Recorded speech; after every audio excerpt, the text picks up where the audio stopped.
3절에서 6절까지의 말씀을 이제 봉독합니다. 하나님의 말씀을 경청하십시오. 찬송하리로다. 하나님 곧 우리 주 예수 그리스도의 아버지께서 그리스도 안에서 하늘에 속한 모든 신령한 복을 우리에게 주시되 곧 창세전에 그리스도 안에서 우리를 택하사 우리로 사랑 안에서 그 앞에 거룩하고 흠이 없게 하시려고 그 기쁘신 뜻대로 우리를 예정하사 예수 그리스도로 말미암아 자기의 아들들이 되게 하셨으니 이는 그가 사랑하시는 자 안에서 우리에게 거저 주시는 바 그의 은혜의 영광을 찬송하게 하려는 것이라. 아멘. 이것은 살아계신 하나님의 말씀입니다. 할렐루야. 2026년 첫 주일 예배 가운데 주님의 은총과 축복이 가득하기를 소원합니다. 축복합니다. 사랑합니다. 행복하십니까? 네, 감사합니다. 네, 행복하다라고 할 때 정말 우리의 삶이 행복했으면 좋겠고, 우리의 기쁨이 넘쳤으면 좋겠고, 우리 안에 사랑이 넘쳤으면 참 좋겠다, 그런 생각을 참 많이 합니다. 근데 우리가 행복하지 않다라고 느끼는 이유 중 하나는 우리가 받은 것이 뭔지 잘 모르고 우리가 가지고 있는 것이 잘 뭔지 몰라서 이렇게 행복하지 않다라고 느끼기도 하고, 또는 변화가 일어나지 않을 수 있다라고 하는 거죠. 교회를 오래 다녔고 나름대로 신앙생활을 참 잘하고 있다, 열심히 하고 있다라고 하는데도 삶이 변하지 않는 까닭은 내가 무엇을 가지고 있는지, 내가 무엇을 받았는지 그것을 모르는 까닭입니다. 우리가 어린아이에게 돈을 이렇게 쥐어주면 돈을 이렇게 던지는 경우들이 간혹 생겨요. 그 아이들이 그 돈의 가치를 모르기 때문에 던지는 거거든요. 던지면 엄마가 얼른 집어다가 주머니에 이렇게 넣긴 하지만, 그 아이는 그 돈의 가치를 알 수 없는 거죠. 그래서 버리는 거예요. 만약에 그 아이도 그 돈의 가치를 안다면 그것을 움켜쥐겠죠. 우리에게 백지수표가 주어졌다고 생각을 한번 해보십시오. 거기에 뭘 써넣어도 상관이 없는 거예요. 그걸 내가 가지고 있다면 남이 1억을 가지고 있든 뭐 10억을 가지고 있든 뭐 1000억을 가지고 있든 그게 뭐가 부럽겠습니까? 내가 가지고 있는 것이 훨씬 더 큰데. 근데 내가 가지고 있는 이 백지수표가 그 가치를 정확하게 알지 못하면 그 백지수표는 그냥 종이 쪼가리일 뿐이에요. 아무 쪽에도 쓸모없는 그냥 종이일 뿐인 거죠. 근데 내가 이 가지고 있는 이 백지수표가 정말 가치 있고 정말 소중한 것이고 그 어떤 것보다 가장 크고 좋은 것이라는 것을 내가 알게 되면 세상 부러울 게 없이 정말 행복한 가운데 살아갈 수 있지 않겠습니까? 그래서 우리가 신앙생활을 한다라고 하는 것은, 진정한 신앙의 길을 걸어간다라고 하는 것은 그 가치를 점점 알아가는 것입니다. 내가 하나님을 알아가고 예수 그리스도의 복음을 알아가고 거기에 대한 생명을 알아가고 그 가치를 알아가고 그 진리가 무엇인지를 점점 깨달아 알아가는 거예요. 근데 나는 무엇을 받았는가? 내가 받은 구원이란 무엇인가? 이거를 알아가기만 하면 세상 부러울 것 없이 살아갈 수 있게 되어진다는 거죠. 그것을 모르는 까닭은 간단합니다. 누가 주셨는지를 모르는 것이고 뭘 받았는지를 모른다는 겁니다. 왜 주셨는지, 무엇 때문에 주셨는지, 이게 도대체 무엇인지, 이걸 받은 것에 대한 진정한 그 가치를 모르기 때문에 자꾸 힘들어지고 어려워지고 우울해지고 행복하지 않은 삶을 살아가게 되어지는 것이죠. 그래서 구원이라고 하는 것을 정확히 아는 것, 이게 굉장히 중요합니다. 이게 핵심이기 때문에 그래요. 사도 바울은 본인이 추구했던 것이 어떤 것인지, 구원이라고 하는 것이 어떤 것인지 그것을 알게 되었을 때 정말 소스라치게 놀랐을 거예요. 그동안 내가 구원이라는 것을 참 몰랐구나, 이 종교적인 틀에 갇혀서 내 눈에 뭐가 씌었구나, 이런 생각을 가졌을 거란 말입니다. 다메섹 도상에서 예수 그리스도 그분께서 사도 바울을 만나주시고 그리고 정말 눈이 가려지고 비닐이 벗겨졌을 때 사도 바울은 전혀 다른 삶을 살아가기 시작한단 말입니다. 왜요? 그동안 알지 못했던 진정한 구원이라고 하는 것에 대한 확신, 내가 이때까지 알고 있었던, 내가 가지고 있었던 신앙관, 믿음, 그 모든 것들이 다 가짜구나. 진짜는 여기에 있구나. 이 진리, 이것을 발견하고 나니까 그 이전의 모든 삶은 다 아무것도 아닌 게 되어버리죠. 그래서 목숨을 걸고 자기 생명을 걸고 살아가는 인생 되지 않습니까? 다른 방향의 삶을 살아가게 되어 있는 거예요. 그게 구원을 발견한 사람들의 모습이라는 거예요. 3절 한번 보십시오. 같이 한번 읽겠습니다. 찬송하리로다. 하나님 곧 우리 주 예수 그리스도의 아버지께서 그리스도 안에서 하늘에 속한 모든 신령한 복을 우리에게 주시되 아멘. 구원받은 사람들의 첫 번째 반응은요, 찬송하리로다 이것입니다. 하나님께서 주신 것에 대한 감탄, 감사, 기도, 예배. 그래서 찬송이 터져 나올 수밖에 없는 거예요. 사랑하는 사람이 생기면 콧노래가 막 불려지고 막 흥얼거리게 되어지지 않습니까? 신나니까. 내 사랑하는 사람 생각만 하면 기분이 좋아지는 거죠. 네. 그래서 막 미친 사람처럼 헛웃음도 막 짓고 막 이러는 거잖아요. 질문하고 싶어요. 하나님 때문에 그렇게 미친처럼 실성한 사람처럼 막 웃어보신 적이 있으십니까? 우리 그런 사람이 돼야 되거든요. 하나님이 너무 좋은 거예요. 하나님이 너무 기쁜 거예요. 하나님으로 인해서 내 생각이 너무 행복한 거예요. 그러면 살아가면서 콧노래가 절로 나고 찬송가가 절로 불려주고 내 어떤 모습 속에서 그냥 막 실성한 사람처럼 막 웃음이 나오고 너 왜 웃어? 몰라 나도 막 웃음이 나. 뭐 이런 모습으로 살아가지 않겠습니까? 그게 지금 성경에서 말하고 있는 찬송하리로다. 찬송하리로다. 이 말씀인 거죠. 그래서 하나님 아버지께서 그리스도 안에서 우리를 구원하셨다는 거예요. 왜 구원하셨어요? 성경에 보니까 하늘에 속한 모든 신령한 복을 주시기 위해서 구원하셨다는 거예요. 영적인 축복을 주시기 위해서. 그러니까 구원의 본질이 무엇인가? 이걸 지금 얘기해 주고 있는 거죠. 여러분, 잘 사는 거 되게 중요하지 않습니까? 근데 구원받지 못한 사람도 참 잘 사는 것 같아요. 건강하고. 근데 구원과 상관없이 잘 사는 거예요. 잘 생각해 보십시오. 우리가 생각하는 이 세상의 가치 판단 기준 가운데 저들은 참 잘 살고 행복한 것처럼 보여지기도 하고 내가 없는 것을 누리기도 하고 그렇게 살아간단 말이에요. 근데 구원과 상관없이 그렇게 살아간단 말입니다. 구원과 상관없이. 그러니까 오늘 세상이 말하고 있는 그들의 기준에 정말 잘생기고 정말 몸매도 좋고 또 부자고 뭐 이런 어떤 여러 가지 권력도 가지고 있고 그게 다 구원과는 상관없는 일이란 말입니다. 참 잘 사네. 뭐 이런 말이. 그게 구원받은 것은 아니란 얘기입니다. 근데 하나님께서는 우리에게 뭘 주신다고 약속하시는 거예요? 신령한 복을 주신대요. 신령한 복을. 시편 1편에 복을 뭐라고 말하고 있습니까? 악인들의 꾀를 따르지 아니하는 것, 죄인들의 길에 서지 않는 것, 오만한 자의 자리에 앉지 않는 것. 그래서 여호와의 율법을 즐거워하고 주야로 그것을 묵상하는 것, 그게 복 있는 사람이라고 성경은 분명히 말씀하고 있단 말입니다. 예수님께서도 마태복음 5장에서 팔복에 대한 이야기를 하시면서 심령이 가난한 자, 온유한 자, 또 애통하는 자, 의에 줄이고 목마른 자, 궁일이 여기는 자, 화평케 하는 자, 마음이 청결한 자, 의를 위하여 박해를 받는 자. 이게 뭐라고 얘기합니까? 복이라고 얘기한단 말이에요. 세상이 말하는 복과 다른 것을 의미하잖아요. 성경은 끊임없이 다른 복을 이야기한단 말입니다. 계시록에도 뭐라고 얘기해요? 이 계시의 말씀을 읽고 말씀대로 살아가는 자가 복이 있대요. 창세기에서도 계속 그 복을 얘기하셨단 말이죠. 번성하라, 땅에 충만하라, 내가 내게 복을 줄 것이다. 구원의 복. 그래서 노아의 홍수 이후에도 복을 허락하시는데 번성하고 충만하고 숫자가 늘어나는 것, 그것도 복이라고 말합니다. 번성하는 것, 그 복이라고 얘기해요. 근데 그렇게 복을 추구해서 에녹석을 쌓고 동쪽으로 바벨탑을 쌓고 하는 거죠. 그 복으로 인해서 인생이 해결되지 않은 거예요. 그래서 누굴 부르십니까?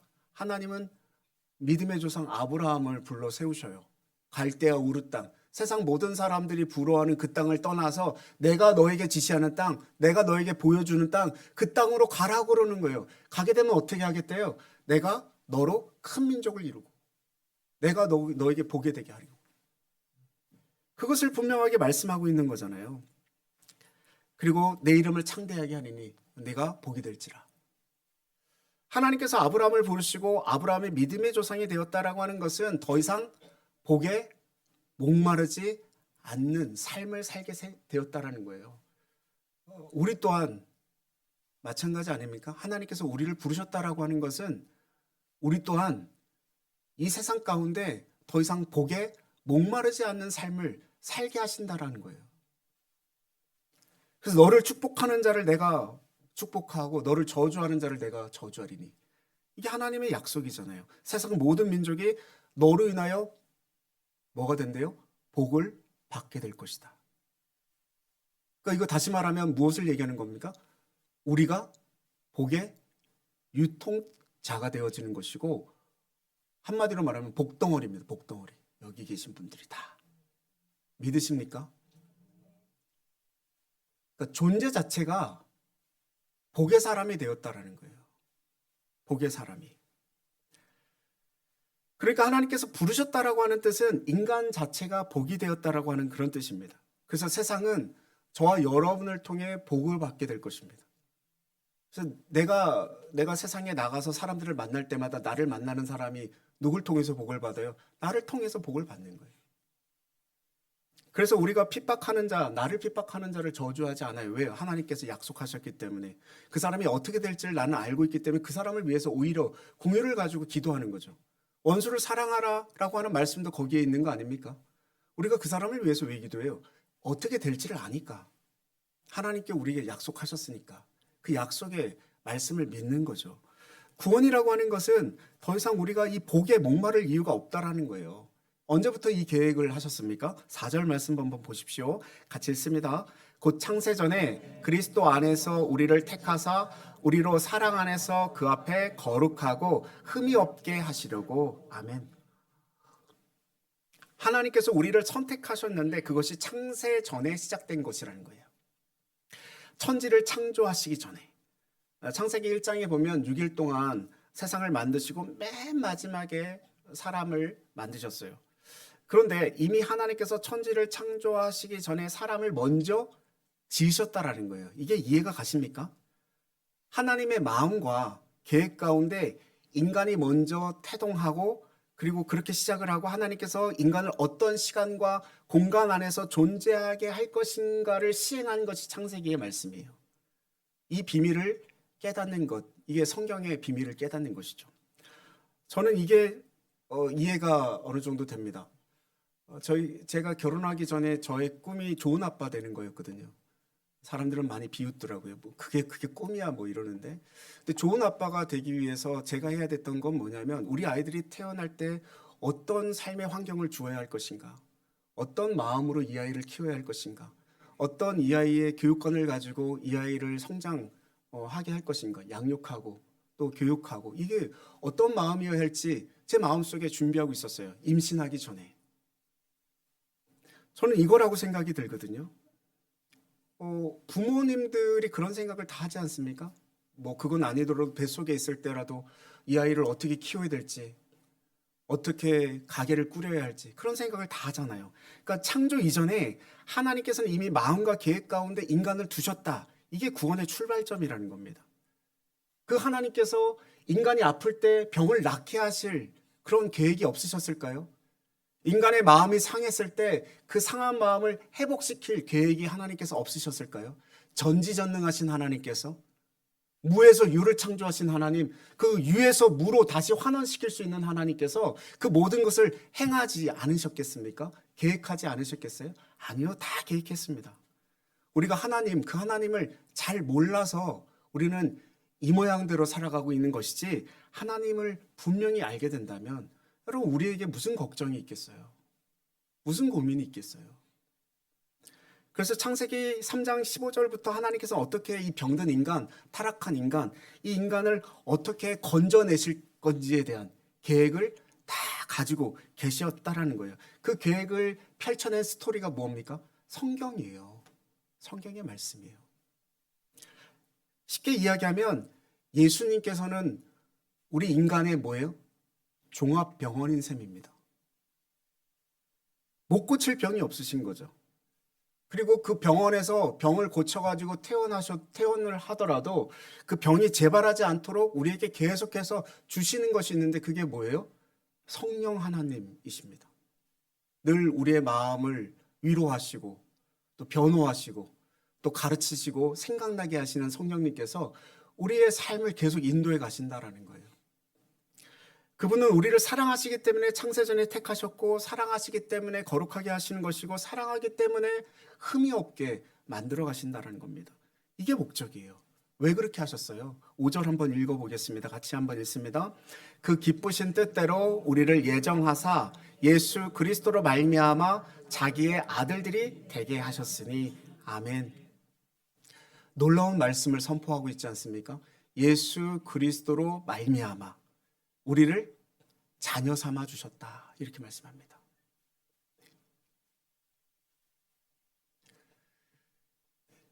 감동하는 분이 안 계신데 우리가 주님의 자녀가 되었다라는 게 얼마나 감격스러운 일입니까? 1부 때도 제가 잠깐 말씀드렸지만 이런 반응이 나온다는 건 제가 설교를 지지도 못하는 것이고, 그렇잖아요. 인정하십니까? 아니면 여기 계신 분들이 길을 막고 있는 거겠죠. 아니면 마음을 닫고 계시거나. 제가 지난 10년 이렇게 돌아보면서 생각하면 제가 이 강단에 서서 설교하고 있는 모든 설교의 어떤 초점과 주제는 동일했습니다. 예수 그리스도의 복음, 구원. 그 진리를 선포하는데 주저하지 않았어요.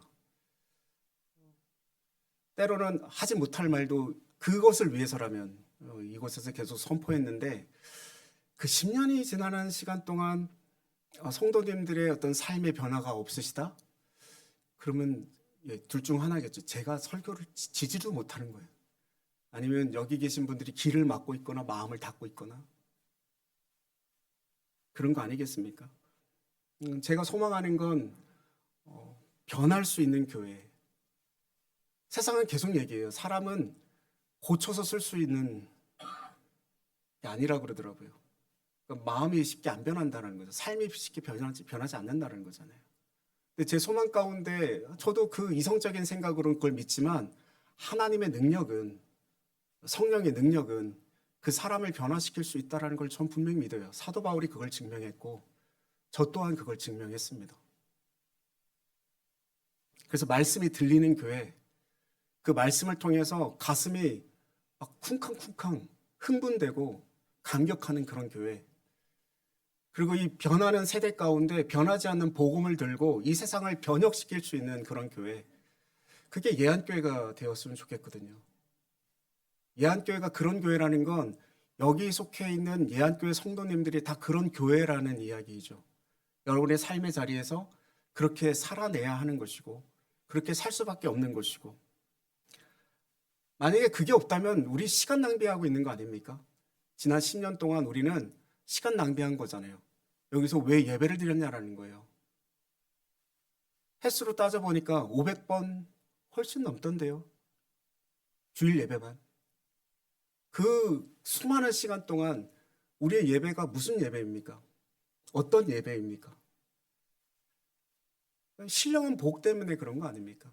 하나님과 대화해보겠다고, 하나님과 교통해보겠다고, 하나님의 그 귀한 메시지가 무엇인지 내 심령 가운데 파고들어서 내가 깨닫지 못하고 있는 것들, 내가 느끼고 있지 못한 것들, 내가 인간으로서 살아가는 데 있어서 정말 참된 인간으로서, 참된 하나님의 자녀로서 어떻게 살아가야 될 것인지, 그거에 대한 지표를 정확하게 밝혀주는 것, 그게 진리 아닙니까? 그게 복음이고 그게 구원이죠. 그래서 사람과의 교제보다 하나님과의 교제를 통해서 그분 안에서 참된 안식을 얻는 것, 그분 안에서 이 세상과는 비교할 수 없는 참된 축복을 얻어가는 것, 그것 때문에 여기 있는 거 아닙니까? 그거 아니면 저 밖에서 먹고 즐기고 하는 게 더 훨씬 낫잖아요. 여러분, 그래서 하나님은요, 우리에게 생명을 주시길 원하시고 그 생명을 주시는 방편이 구원일진데, 그 구원을 받으면 놀랍게도 그 생명이 우리에게 오면 상상할 수 없는 기쁨이 우리에게 샘솟아 오른다라는 거예요. 나도 모르게 그냥 기뻐져요. 나도 모르게 흥분되고, 나도 모르게 정말 이 마음을 주체할 수 없는 그 무언가가 있단 말입니다. 그러니까 지금까지 우리가 누렸던 쾌락, 그 즐거움, 그것과 비교할 수 없는 그런 기쁨이 있다는 거예요. 그 기쁨 때문에 뭐 하는 거예요? 찬양하는 겁니다. 하나님을 찬송하는 거예요. 하나님이 우리에게 주시고자 하는 분이에요. 달라고 하시는 분이 아닙니다. 종교는 끊임없이 달라고 해요. 제일 그 천박한 종교가 뭐 달라고 그래요? 돈을 자꾸 달라고 그래요. 돈을 달라고 그래요. 그 다음에 더 천박한 종교는 뭐예요? 헌신을 요구합니다. 계속. 더 밑에 있는 종교는 뭐 달라고 그럽니까? 생명 달라고 그래요. 목숨 달라고 합니다. 근데 거기를 왜 가느냐? 구원을 모르기 때문에 그래요. 참된 구원이 무엇인지를 모르기 때문에 거기 간단 말입니다. 내 자신, 내 아들 예수 그리스도를 통해서 모든 것을 주시기를 원하시는 하나님이 저와 여러분에게 뭘 달라고 이야기하겠습니까? 하나님께서 모든 것을 다 주셨다는 것, 이게 구원이에요. 다 주셔서 나는 드릴 것이 없다. 이게 구원이라는 말입니다. 아무것도 드릴 것이 없어가지고 그냥 어떻게든 내 마음을 드리겠다 하는 것. 그래서 감사를 표하고 감동하고 감격하고 눈물을 흘리고 기뻐하는 거죠. 그 마음을 어떻게 전달할 거예요? 내 속에 있는 이 기쁨을, 이 감사를 뭘로 표현할 거예요? 삶으로 표현해내는 겁니다. 삶으로. 예수 그리스도를 믿는 믿음의 삶으로 그렇게 살아내는 거예요. 그리스도를 살아내는 거예요. 부모님이 자녀들 언제 제일 기뻐합니까? 뭐 돈 갖다 주시면 부모님들 기뻐하십니까? 아니에요. 잘 살면 기쁜 거예요. 잘 살면. 인간 구실하면서 잘 살아내면 그걸로 기쁜 거예요. 부모가 뭘 바라겠어요? 야, 너네는 돈 많이 벌어갖고 부귀영화를 누리게 해줘라. 너 모든 걸 다 책임져줘라. 부모가 그거 바라겠습니까? 안 가져가면 다행이지.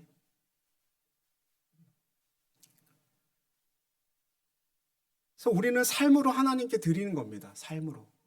근데 이 삶으로 드린다라고 하는 것이 뭐 이런 거 있단 말이에요.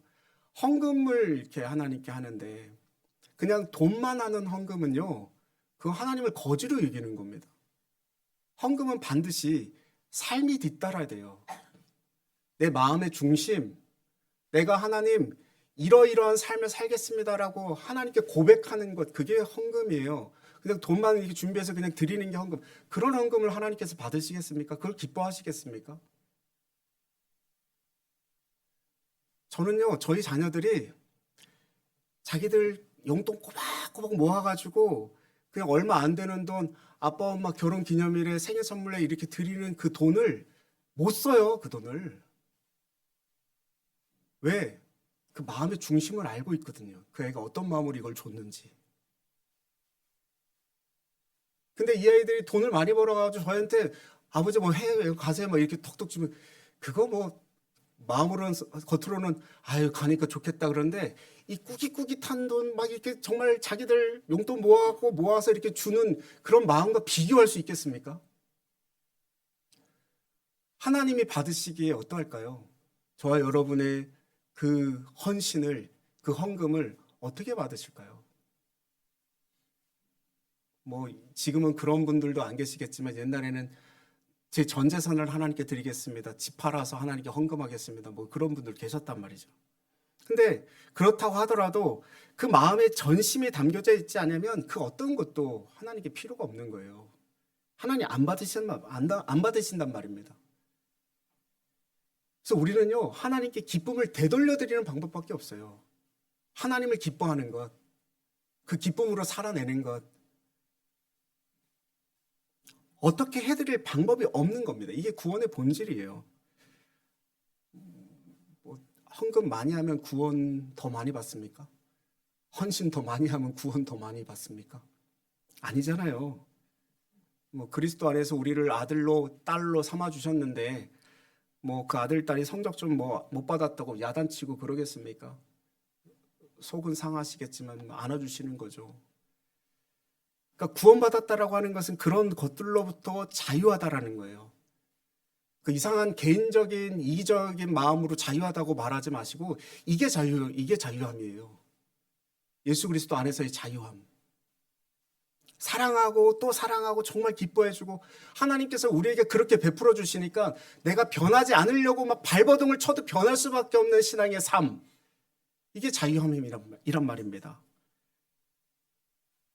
그래서 이 이게 구원이고, 근데 보세요. 구원 받고 변하지 않았다? 그러면 이건 사실 못 받은 것일 수 있어요. 잘 생각해 보셔야 돼요. 그래서 하나님께 드리는 것이 아깝다고 여겨지는 것이고요. 내가 왜 헌신을 해? 뭐 이런 마음이 드는 거예요. 마태복음 7장 21절 말씀 한번 보십시오. 같이 한번 읽겠습니다. 마태복음 7장 21절입니다. 나더러 주여 주여 하는 자마다 다 천국에 들어갈 것이 아니요 다만 하늘에 계신 내 아버지의 뜻대로 행하는 자라야 들어가리라. 아멘. 이 말씀도 그래서 하시는 거죠. 요한복음 15장 16절도 이렇게 말씀하십니다. 너희가 나를 택한 것이 아니요 내가 너희를 택하여 세웠나니 이는 너희로 가서 열매를 맺게 하고 또 너희 열매가 항상 있게 하여 내 이름으로 아버지께 구원을 무엇을 구하든지 다 받게 하려 함이라. 이것을 위해 구원하셨다라는 거예요. 그래서 우리는요 구원을 받았는지 구원받지 못했는지 스스로가 다 알 수 있어요. 내가 나를 보고 알아요. 그러니까 그런 기쁨이 없다. 그런 감격이 없다. 그러니까 뭘 받았는지 모르고 살아가는 겁니다. 내가 백지수표를 받았는데 그거를 서랍장에다 그냥 넣어놓고 박아놓고 이게 있는지 없는지 모르고 살아가는 삶이에요. 그래서 자꾸 저 사람이 하고 있는 게 자꾸 부러운 거예요. 왜? 저 사람이 하는 건 나한테 없다고 생각하니까. 내가 하나님으로부터 구원받았는데 삶의 변화도 없고 열매도 없다? 그럼 아직까지 그 구원을 제대로 깨닫지 못한 것이죠. 그래서 주님은 말씀하시는 거예요. 청함을 받은 자는 많은데 택함을 입은 사람이 적다 그러는 거예요. 잔치에 초대받은 사람들이 많은데 예복을 입고 오는 사람이 없다라는 거예요. 하나님의 뜻은 모든 사람이 구원에 이르는 것인데 그 구원을 그냥 값없이 쳐버리고 그냥 당장 먹을 것과 입을 것, 구원 이야기 같은 거 하지 마. 축복의 이야기를 좀 해. 뭐 이렇게 한다면 하나님이 얼마나 슬퍼하시겠습니까? 하나님의 목적은 구원인데 모든 사람이 구원받는 것. 그 구원을 다시 정리해주는 말씀이 6절이에요. 같이 한번 읽습니다. 이는 그가 사랑하시는 자 안에서 우리에게 거저 주시는 바 그의 은혜의 영광을 찬송하게 하려는 것이라. 아멘. 왜 거저 주시느냐? 어떤 조건과 상관없이 거저 주신다라고 하는 말이에요. 세상에 거저 주는 게 있습니까? 공자가 있습니까? 그냥 택하는 것이 있습니까? 저는 없다고 봅니다. 하나님께서 창세 전부터 저와 여러분을 그냥 택하셨다라는 거예요. 인간의 선택은 이유가 있고요. 분명한 계산이 있어요. 근데 하나님은 그 이유 때문에, 계산 때문에, 조건 때문에 저와 여러분을 택한 것이 아니라는 이야기입니다. 그분이 나를 택했다. 이거 자체가 그냥 기쁨인 거예요. 나를 선택했다. 이 기쁨을 누리는 게, 이 자유함을 누리는 게, 이 능력을 갖는 게 세상을 바꾸는 능력이 되는 것이고 나를 변하게 하는 능력이라는 거예요. 이것을 우리에게 거저 주셨다라고 하는 것이고, 그리고 성경에서 말하고 있는 그의 은혜의 영광을 찬송하게 하려는 것이다. 이 거저 주셨다라고 하는 것 자체가 은혜인 것이고 그 은혜로 말미암아 그분이 나와 함께 하시는구나. 이걸 깨닫는 것이 영광이라는 것입니다. 그래서 입술로 찬양이 터지고 기도가 터지고 이게 더 하나님의 영광스럽게 한다라는 것이죠. 하나님 이걸 원하셨다라는 거예요. 이것보다 더 기뻐하시는 것이 없다. 여러분 이게 저와 여러분의 삶 속에, 신앙의 삶 속에 느껴지지 않고 그냥 신앙생활을 해나가면요, 신앙의 삶이 점점 하면 할수록 어려워지고 힘들어지실 겁니다. 그래서 어느 순간 바리새인과 같은 종교인의 삶을 살아가게 될 거예요. 그러니 교회 오는 발이 무겁죠. 힘들어요. 신앙생활, 하나님의 말씀을 지킨다라는 게 너무 버겁게 느껴지는 거예요. 기쁨이 아니에요. 즐거움이 아니에요. 여러분, 하나님과의 관계가 온전히 해결되었다 하는 것이 구원입니다. 구원받았다라고 하는 것은 저 여러분에게 있는 모든 것으로부터 풀려지고 해방되고 자유하게 되었다라는 거예요. 그래서 예수님께서 십자가 위에서 다 이루었다라고 말씀하시지 않습니까? 이 구원이 끝났다는 겁니다. 더 이상의 재물을 바칠 이유도 없고 더 이상 헌신도 필요 없고 인간 어떤 것도 필요 없다고 그렇게 말씀하시는 거죠. 그래서 우리는 날마다 그 구원의 감격과 기쁨이 저와 여러분의 삶 속에 가득 있어야 됩니다. 이걸 점검하십시오. 이 주일 아침마다 기쁨으로 나오는 것인지 율법으로 나오는 것인지. 율법으로 나오면 은혜가 없는 거죠. 그러면 삶이 힘들어지고요. 당연히 변화라고 하는 건 꿈도 못 꿔요. 10년이 있든 20년이 있든 그분의 삶은 그냥 그 모양 그대로로 계속 머물러 있겠죠. 뭐만 가득 찹니까? 여기에 지식만 가득 찹니다. 이 지식만 가득 차면 자꾸 다른 사람을 정죄해요. 내가 알고 있는 것으로. 성경이 이렇더라. 성경이 이렇더라. 사랑으로 그를 감싸고 품지 못하고 성경의 말씀으로 자꾸 다른 사람을 정죄합니다. 판단합니다. 재단하고. 온전한 구원의 기쁨을 누리게 되면요. 그리고 그 온전한 구원의 기쁨을 누리면서 살아가게 되면 자유롭지 못한 어딘가에 늘 얽매이고 거기에 묶인 채 두려움과 미래에 대한 불안으로 그 짓눌려 사는 인생 가운데 그냥 지나쳐 가게 되어 있어요. 담대하게 그 길을 걸어가게 되어 있습니다. 그게 하나님의 영광이란 말이죠. 그래서 하나님께서 그걸 원하셔서 인간을 지으셨고 그렇게 살아가도록 창세전부터 예비하셨고 병들어서 예수님을 통해 치료할 계획을 가지고 계셨고 성령을 보내주셔서 자유롭게 이 거칠고 소망 없는 이 세상 가운데서 흥얼거리고 혼노래를 불러가며 마음껏 기쁨으로 살아갈 수 있도록. 이 세상의 사람들은 힘들다 지쳐가지고 막 신음하고 그럴 때 우리는 기뻐하며 즐거워할 수 있는 거예요. 똑같은 환경과 상황 속에서도. 그걸 구원의 본질이라고 성경은 말씀하고 있습니다. 기억하셨으면 좋겠습니다. 그 본질 때문에 하나님은 저와 여러분을 택하셨습니다. 구원은 하나님께서 우리를 먼저 택하셨다라는 고백이고 내가 택한 것이 아니라 그분이 나를 택하셨다라고 하는 이것이 복음이고 곧 구원이라고 하는 거예요. 구원받은 백성답게 살아가는 저와 여러분의 삶이 되시기를 주님의 이름으로 축원드립니다. 기도하겠습니다. 하나님 아버지, 우리가 구원을 받았다고 말하면서도 정작 무엇을 받았는지 모르고 살았음을 고백합니다. 주신 것이 그렇게 크고 귀한데 기쁨 없이 감사 없이 두려움 속에 살아왔음을 용서하여 주옵소서. 창세전에 우리를 택하신 하나님의 사랑을 오늘 다시 알게 하시니 감사합니다. 조건 없이 값 없이 거저 주신 은혜로 우리를 하나님의 자녀 삼아 주셨음을 믿습니다. 이제는 구원의 기쁨을 회복하게 하여 주시옵소서. 율법으로 예배하지 않게 하시고 의무로 신앙생활하지 않게 하시고 자유함과 감사로 주님 앞에 서게 하여 주시옵소서. 우리를 복받기 위해 사는 인생이 아니라 복이 되어 살아가는 인생으로 사용하여 주시옵소서. 특별히 2026년 한 해를 시작하는 우리에게 소망을 품게 하시고 올 한 해 우리에게 주어진 모든 일에 즐거움을 회복하게 하시며 하늘의 뜻이 이 땅에서 이루어지는 역사 있게 하여 주옵소서. 교회와 가정과 개인의 삶에 하나님의 크신 은혜를 날마다 경험하기를 원하오며 나의 삶의 자리에서 하나님께만 영광 올려드리게 하여 주옵소서. 예수님의 이름으로 기도드리옵나이다. 아멘.